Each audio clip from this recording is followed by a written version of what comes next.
Hey everyone, I have a tremendous testimony to share. I was back in Quito, Ecuador in January of this year, 2024, and I saw a man who I knew to have been in a wheelchair in a very poor church that I actually prayed for and saw God do absolutely nothing. Not to say that he didn't, but I didn't see it. Later on, a pastor who was with me, Pastor Pablo Fonseca, he prayed for this man. He took him by the hand. He helped him stand up.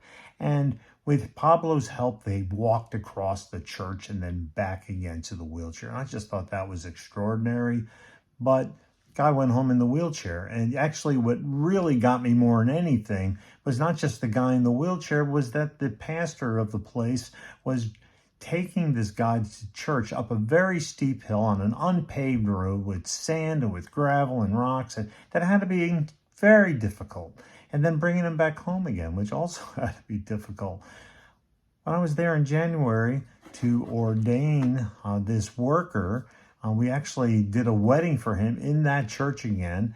And as the church was getting out, I had to go down the hill for a little bit. And as I'm coming back up the hill, I'm with the pastor over the entire work, Pastor Leonardo. And I said, Pastor Leonardo, who is this man walking down the hill with a cane? Because I just, he looks familiar to me. And Leonardo says to me, he says, well, that's the guy that you and Pastor Pablo prayed for last July.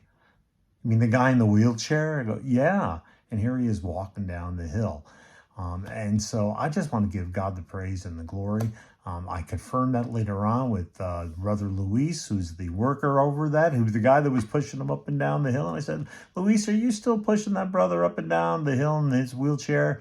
Big smile comes on his face. No, Pastor Tony. So you see, God just does wonderful things, and he blesses and remembers his people. God bless you.